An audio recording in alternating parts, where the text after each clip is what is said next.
dati siyang sumusunod sa Islam. Pero nung hindi na siya sumunod sa Islam, guminhawa ang buhay niya. Nagbago ang lifestyle niya, guminhawa ang pag-iisip niya. Pero dati, hindi naman daw nagbago ang buhay niya. Yun ang sabi nun.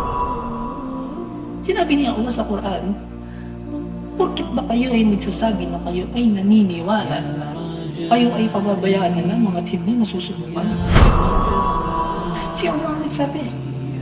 Sabi niya Allah sa Quran, katotohanan kayo ay aming susubukin. Saan? Sa mga bagay na nakakapangamba. Ano yun? Luto, kawalan ng yaman, kawalan ng buhay, sa mga pananim. Pero magbigay ng magandang balita para sa mga matiisin. Sino yung mga matiisin? Sila yung mga kapag may dumapo sa kanila ng anumang sakuna, mabuti man o masama, sila ay nagsasabi na inna lillahi wa inna ilayhi raji'un. Tunay na kami ay kay Allah nagmula at kay Allah din kami muling magbabalik. Hindi porkit nag-Muslim ka, iisipin mo na magiging madali lahat para isualit. Hindi, dito sa mundo ay may pagsubok na darating sa isang mananampalataya. Pero sinabi ni Allah, sa ang mga matiisin, sila yung mga nagsasabi na katotohanan kami ay kay Allah nagmula at kay Allah din kami muling magbabalik kapag may dumapo sa kanila na anumang sakuna, mabuti man o masama.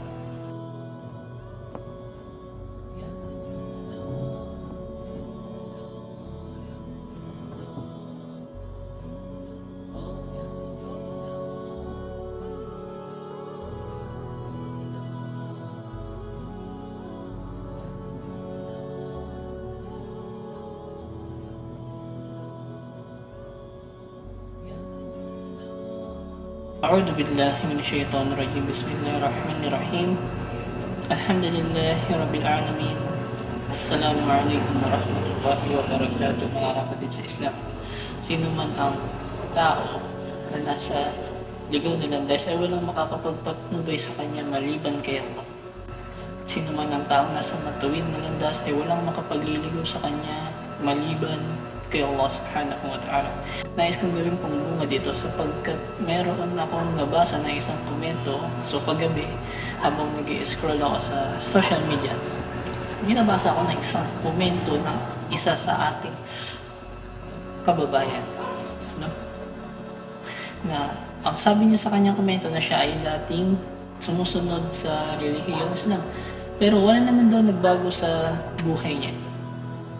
No? Wala doon nagbago sa buhay niya, nasaktan pa raw siya. Pagkatapos ngayon, hindi na siya sumusunod sa Islam, guminhawa daw ang isip niya at nabago ang buhay niya at ang lifestyle niya. Pagkatapos noon, kanyang sinabi, siya ay nagbanggit ng pangit na pananalita. Sabihin natin nagmura. Mga kapatid, sa pananampalatayang Islam, gusto kong gawing babala.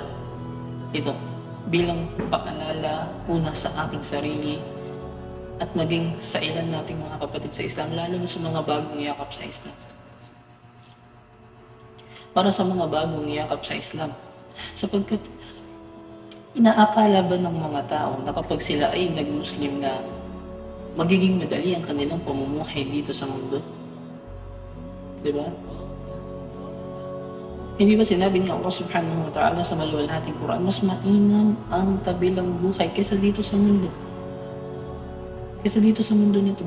Sapagkat inaakala siguro nila na kapag sila ay nag-Muslim, sila ay naging naniwala na kay Allah subhanahu wa ta'ala, ang magiging marangya ang pamumuhay nila, magkakaroon sila ng maraming yaman. Although may mga gano'n naman nangyari, pero yun ay biyaya ni Allah subhanahu wa ta'ala. Pero hindi nangangahulugan na kapag tayo ay naging Muslim na at tayo ay naniniwala na sa kaisahan niya ay magiging madali ang ating pamumuhay dito sa mundo. Sa madaling salita, tayo ay magkakaroon ng mga pagsubok. Diba? Sinabi ni Allah subhanahu wa ta'ala sa maluwalhating Quran, paalala sa ating sarili itong aya na ito. Sinabi ni Allah subhanahu wa ta'ala, inaakala ba ng mga tao na sila ay pababayaan na lamang sapagkat sila ay nagsasabing kami ay naniniwala at sila ay hindi nasusubukan? Sila nagsabi, si Allah sa Quran. Inaakala ba ng mga tao na kapag sila ay nagsabi na sila ay naniniwala na sa kaisahan niya, na sila ay naniniwala na sila ay pababayaan na lamang at hindi nasusubukan? Diba? So ibig sabihin, magkakaroon ng pagsubok. ang isang tao, ang isang mananampalataya dito sa mundo. Diba? Huwag kang mag-expect na walang pagsubok na darating sa'yo. So once na nag-Muslim ka, nung hindi ka pa nga Muslim, marami na rin pagsubok ang dumating sa'yo. Paano pa kaya kung naging Muslim ka? Diba? Huwag mong isipin na porkit kayo ay nagsabi, tayo ay nagsabi na naniniwala na hindi na tayo susubukan, na tayo ay pababayaan na lang. Magkakaroon tayo ng pagsubok. Pagkatapos sinabi dito sa kasunod na aya, at katiyakan aming sinubukan niya ang mga nauna sa kanila. Mga nauna sa atin. Sinubukan ni Allah ang mga nauna sa atin. At katiyakan ipababatid ni Allah sa pamamagitan ng pagsubok yung mga makatotohanan at ipababatid niya ang mga sinungaling sa pamamagitan ng pagsubok. Alilitawin ni Allah ang mga taong makatotohanan o ang mga sinungaling sa pamamagitan ng pagsubok. Kaya huwag tayong mag-expect na once tayo ay nag-Muslim na, tayo ay sumaksi sa kaisahan ni Allah subhanahu wa ta'ala, tayo ay mga Muslim, ay walang pagsubok na darating sa atin. Kung ang mga sahaba nga, radiyallahu anhum, diba? Kung nababasa natin ang talambuhin nila, ang kwento nila, hindi ba't mas malala ang mga pagsubok na inabot nila sapagkat sa panahon nila halos pagpapatayin sila, pinagtaangkaan ng buhay nila. Diba? Maging paalala ito na una sa aking sarili at sa ating mga kapatid sa Islam, lalo sa mga bagong yakap sa Islam. Pero sa kabila ng mga pagsubok na darating, sinabi ni Allah subhanahu wa ta'ala sa maluwal ng ating Quran, at katiyakan kayo ay aming susubukan sa mga bagay na nakakapangamba. Ano yun? Gutom, kawalan ng yaman, kawalan ng buhay, at sa mga pananim. Subalit magbigay ng magandang balita para sa mga matiisin. Di ba? Tayo ay susubukin ni Allah habang tayo ay nandito sa mundo. Siya ay nagsabi sa Quran, katiyakan kayo ay aming susubukin sa mga bagay na nakakapangamba. Ano yung mga bagay na nakakapangamba? Gutom, kawalan ng yaman, kawalan ng buhay sa mga pananim. Pero nagbigay ng magandang balita para sa mga matiisin. Sapagkat sinabi ni Allah subhanahu wa ta'ala dito, at huwag kayong panghinaan ng loob. At huwag kayong malungkot sapagkat kayo nga ay manginibabaw kung kayo ay naniniwala kay Allah subhanahu wa ta'ala. Di ba, sinabi ni Allah sa Quran, sa kabila ng kapighatian, ito ay may kaakibat na kaginhawaan.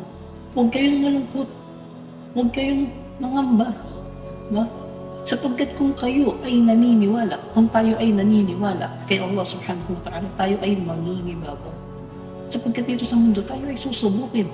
Magkakaroon ng pagsubok ang tao dito sa mundo ni Allah. At ang mga matiisin ay yung kapag dinapuan ng pinsala ay nagsasabing katotohanan, kami ay nagmula kay Allah at kay Allah din kami muling babalik. Inna lillahi wa inna ilaihi raji'un. Sapagkat dito sa mundo, hindi pa pwedeng walang pagsubok na darating sa iyo. Ikaw ay bibigyan ni Allah ng pagsubok. Tayo lahat para masubok ang ating pananampalataya, ang ating iman. Diba? Kaya wag tayong mag-expect na pag tayo ay Muslim na, paraiso ka agad. Hindi, subhanahu na. Dalan tayo sa maraming pagsubok. Ano ang sinabi ng Rasulullah sallallahu alaihi wasallam? Ang sabi ni Propeta Muhammad sallallahu alaihi wasallam, katotohanan itong mundo ay paraiso na ay kulungan ng mga mananampalataya. Tama? At pagkatapos ito namang mundo ay paraiso ng mga tumangging sumampalataya. Bakit nila naging paraiso ito? Sapagkat dito ay malaya sila. Nagagawa nila lahat ng gusto nilang gawin dito. Lahat ng mga pagsuway, lahat ng mga ipinagbawal niya, nagagawa nila dito. Pero dahil meron tayong tinatawag na Quran at Sunnah, ang pamamaraan ng Propeta sallallahu alaihi wasallam, hindi ba't inutusan tayo na iwasan natin ang mga ipinagbabawal ni Allah? Kaya huwag tayong malungkot. Sinabi ni Allah subhanahu wa ta'ala sa Quran, huwag kayong malungkot sapagkat kung kayo nga ay naniniwala kay Allah, kayo ay mangingibabaw. Hindi ba't naniniwala tayo sa qadar? Sa mga bagay na itinakda ni Allah, mabuti man o masama? Marapat na magsabi tayo ng Alhamdulillah. Di ba? Hadith ng Rasulullah sallallahu alaihi wasallam na may palakasin tayo ni Allah subhanahu wa ta'ala at patatagin niya tayo. Sinabi ni Allah sa Quran, sinabi niya, at itong makamundong buhay ay isa lamang pagkaaliw at paglilibang. Katotohanan, ang tahanan ng kabilang buhay, iyan ay walang hanggang buhay kung ito ay kanilang nababatid lamang. Diba? Ano sinabi ni Allah? Itong mundo, dito sa mundo, sa dunya, ang buhay dito ay isa namang pag-aaliw. Isa namang paglilibang, sa madaling salita, pansamantala. Diba? Para ka lang naglalakbay dito na hindi katagalan, ikaw ay aalis din. Diba? Sinabi ni Allah subhanahu wa ta'ala, itong mundo ay paglilibang, pag-aaliw. Katotohanan, ang kabilang buhay, iyan ang walang hanggang buhay. Kung ito lamang ay nababatid nila, ito ay nababatid natin. Mas mainam ang kabilang buhay kaysa dito sa dunya. Kaya huwag tayong malungkot once na nagkakaroon tayo ng pagsubok sa buhay. Huwag natin isip, huwag natin sisihin yung pagiging Muslim natin, yung pagpasok natin sa Islam.